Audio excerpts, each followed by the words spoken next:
Yes, we are back, and I am your host, Lock, and it is a pleasure to have you here. Welcome back to Lockbox ENT, and we have to have a serious conversation, an honest conversation about the Dallas Mavericks and Patrick Dumont, Nico Harrison, and the road they have led us down. And that's facts. Man, it's out here bad. I I say they playing with us, man. But without further ado, we have to have an honest conversation about the Dallas Mavericks. Got Kenny from Numbers on the Boards, and I believe this is Cam Johnson, or at least his look a lot. Charge it to my head, not my heart. Basketball side almost, because it's hard to judge with all the Mavs injuries and everything like that. Basketball side, what's your sort of feeling on the visceral Dallas fan reaction? I think it's all warranted, man. I have a couple guys who were previously Mavs fans in my life. One of them just denounced his fandom completely like a week after this. Like he took a week to figure out if he wanted to be a Mavs fan anymore and ended up being no. And I think it was when Quentin Grimes dropped 44 that he was like, nah, I can't support this team anymore. They traded Q Grimes. Well, you got to think the Dallas Maverick fans decided to disconnect. A lot of them were heavily invested in the team due to bad relationship situations, bad financial situations, a lot of bad situations that they can unwind when the Dallas Mavericks play, from having a team who was in the finals to now the 10th seed, a beaten, bruised up mess. I beg your I say the boys were squabbling up. Hell, the boys got squabbled up. And then you have PJ telling fans to sit down. Do they forget?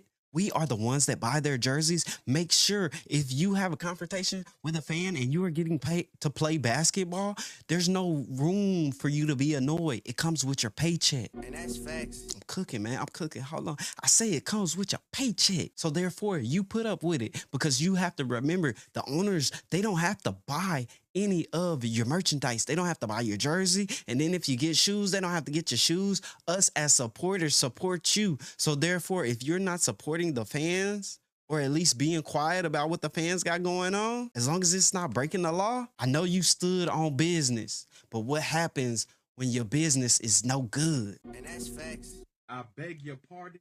I said, what happens when the business is no good, man? You're gonna learn today. That's all I'm saying. I didn't experience this exactly, but when Derrick Rose got traded from Chicago, that was the one time in my fandom where I was like, I don't know if I can support this team. Whole different thing, because Derrick Rose was coming off 2 big injuries. He hadn't really played as much. We talk about Luka Doncic, who's still one of the top 3 players in the world.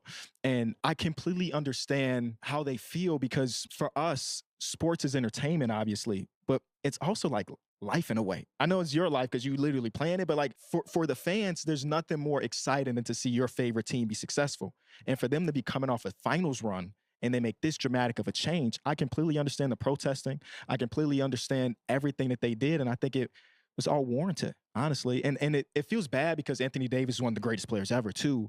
And I feel bad for him because he's always going to have this lens on him that's like, he was a part of the Luka trade. And I don't think he'll ever be really appreciated by the Mavs fans for that reason alone, just because he's so closely attached to Luka, who is, I mean, one thing when it comes to Texas, good athletes, we appreciate them, regardless of the situation that got him here. So that's not a stain that will be on Anthony Davis. His stain is the fact that his nickname is Street Clothes. And my boy he done had on more outfits than basketball uniforms than all the games he done been in Dallas. That's what we looking at. That's what stains him, not the trade. Just makes it worse. And that's facts. in his 7 years, we can say he's the second best Maverick of all time, only behind Dirk. So I feel bad for AD, but I understand all of the fandom, man. I really do. What do you think? We appreciate the empathy. Try this honey trick tonight and tomorrow attention. One, I think it highlights from a bird's eye view a huge part of the NBA, where that how many leagues could players get it being out, Playboy. traded make that many people denounce their fandom to a team. Hey, the organization simply put around and found out. And that's facts. You're gonna learn today. You know what I mean? Or to have that type of reaction. I don't blame them. I Okay. having played there in the playoffs, having kind of, you know, they had just been to the finals, and it just seems so random. Your team is in a fine place, like it's like you. And I mean, it's like it was just yesterday. The Dallas Mavericks were in the finals, and now in the 10th seed, a beaten down, bruised up mess. How did we get here? Well, Patrick Dumont and Nico should have a lot of answers, but apparently, when it comes to this subject, they ain't got nothing to say. You can poise I'm yourself saying. to make a trip back, and you saw a great playoff. So it leaves them asking a lot of whys, and maybe these are whys that we'll never understand. We'll maybe never understand what went through management's head and to make that trade. Maybe there's stuff behind the scenes that is not for us to know. But Like Adam Silver back in the office. You got what you wanted, LeBron. Now I need Bryce and Bronny to be all-stars on 2 different teams. Hey, shout out Mark Phillips. the fans they're not going to care about that. Like they lost somebody that was really important. So I get it. Like I can't blame them at all. What the fans are upset about is not only did you erase the window that the Dallas Mavericks were in, because we were in a 3 to 5 year window, you pushed the window back and you shortened it, bringing in Anthony Davis, who is a older player. So you just put a cap on the ceiling and you shortened the ceiling. Like, bruh, you made the house smaller. And I completely agree with you, Kenny. It's just like like AD don't deserve that. He's going and he's always going to be compared, and he's never going to be fully appreciated in Dallas for that reason. And, you know, it's going to be on him to kind of perform beyond that. And, you know, with Kyrie going down, it just kind of adds just fuel to the fire. We don't need AD to perform beyond anything. We just need him to go out there and do all the things, all the great things everybody done told us he can do. That's all we need him to do. We're not expecting more. We're not expecting less. We definitely not accepting less. You know what I'm saying? You know, you feel for them as a fan base, but it's also just part of the league where this crazy stuff happens. And honestly, it is entertaining. Anthony Davis is one of the best players in the world. Like I think Let me find out. Sean's finally done had something to add to the conversation. He done been over there quiet, looking at his phone the whole time. How rude are you? Don't be coming up at my show acting like that. crazy part. He's an all NBA player, all defensive player. Yeah, He's you know, on any given night, arguably the best player on the floor, the best player on the floor. There's been stretches over the last several Lakers seasons where 2-3 weeks of the NBA season, he's the best player in the league. Hey, 2-3 weeks. How long is the NBA season? The guy that they traded him for was almost in that the whole season, 2 or 3 weeks. And that's why it's like sometimes, you know, from a fan perspective, I saw the day after the reaction.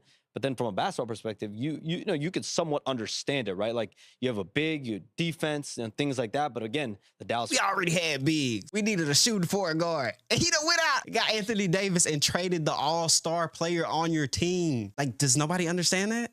Am I tripping? Fans, you get attacked. Shams had to be in on the deal. I mean, hey, simply put, let me pull this up. Simply put, Shams is out here. Enemy spotted. I'm just saying. Like Luka's bigger than just basketball, right? He's clearly throughout all this, people have seen like this was a global story, like the magnitude of it. Yeah, he bigger than the Suns too. He done dropped them off 30 points 7 times. Great. But I mean, clearly for Dallas now, they're going to be judged off the next 3 playoff runs, right? This year you could probably scratch off, but the next 3 years after this, I mean, that's really their window to go win a championship. So like we might not know who the winner, quote unquote, of this trade is. And maybe people already have it in their mind who the winner of the trade is. But to me, come on, Shams. You're being disingenuous now. We all know, and Lakers fans know who the winner of the trade was, especially since Luka Doncic is playing now. Like, that's simple. I need you to not advocate so much on one side to where you can't see it even. The Lakers won the trade. Luka's playing now. How many points does Luka have with the Lakers? How many points does Anthony Davis have with the Mavs? Who won the trade? Simple as that. How many rebounds? They told me AD was a good rebounder. Well, he ain't grab enough rebounds in those. Well, he didn't grab enough rebounds in those 3 quarters to get up to where Luka is playing all these games that he didn't play. And them Texas Legend games, rebounds ain't gonna count. That's real. you know, if you're a Dallas fan, like let's see how this team could look and, you know, what noise could we make? What I'm curious about, and we can't make this judgment now. We probably can't make it for, 3 or 4 years, but I do wonder whether it's going to change the scope of how teams make these decisions. The comp that I made to Trey last week was, in a weird way, even though it wasn't a trade, it was free agency, when the Giants let Saquon walk, basically knowing he was going to Philly. What that did to Let me go ahead and stop him here. This was done under the covers of night. Yeah, like a thief in the night. Nobody knew about the deal. Luka didn't know about the deal. The agent didn't know about the deal. The only people knew was Rob Pelinka, Nico, the Dumonts, and Jeannie Buss. Probably more on the Lakers side. their fan base. It made it even worse that he goes and has that year and wins a Super Bowl. But when there's like a lack of care about the feelings of your fans, and the fans can kind of feel that, and even the fact that this wasn't telegraphed at all, like it's very different if, someone's, a free agent next year. There's been all kinds of rumblings about, they want to go home or they want to go somewhere else or whatever it is. And like, it's like, at that point, it's like, this is delaying the inevitable. Yeah. You know what I mean? Like, Yeah. like rip the Band-Aid off.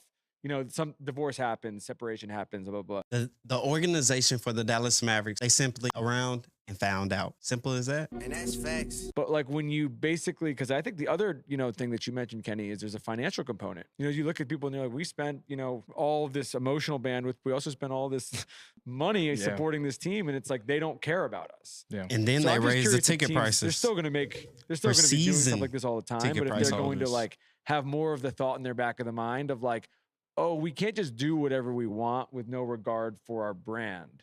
You know, because their brand right now is not in a good place. Yeah. And I think it's it's just a very interesting kind of phenomenon that I don't think we've really seen outside of the scale of just what the actual on the court effect was. Yeah, on a lesser scale, when you talked about, you know, management thinking about the fan base itself, again, lesser scale, I remember when Well, I'm over here like, man, Kenny, what you about to type? the KG Paul Pierce to Brooklyn trade happened and how much those two players meant to Boston. Championship finals run, conference finals run. Obviously, fans weren't too happy about it, but obviously it resulted in them eventually having Jason Tatum and Jaylen Brown. I think this trade is just so different is because you gave up the 26-year-old for the 32-year-old.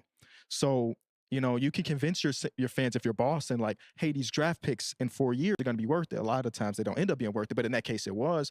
Convincing the Mavericks fan that ACL injury for Kyrie Irving, that could take him out of completely all of next year. Like if you think about when Jamal Murray got injured, he missed the rest of that season and the following season as well. So 32 years old, 33 years old, now our window is pushed by 2 years. It's just going to be tougher to convince the fans of that. And I think that's one of the A lot of people were speaking basketball, but is there no logic in basketball? You trade 26 for somebody who's clearly a couple, not even 1 or 2 years older. You not only did you push the window back, you shortened it. Like, I mean, come on now. Like, how do they think the fans were gonna take this? This was our window. Now you push the window back. Kyrie goes down. Everybody, all the injuries on the team. And then you cap the window by bringing in older talent. And a lot of this talent is not even healthy to produce on the court as soon as they get here. Nico, have you been cooking? main reasons why. Or you been warming up old chicken left over in the refrigerator? Even people that can look at it from bird's eye view and say this roster is a good roster when healthy still can't buy in completely because now we still have to wait 2 more years to see it at its peak.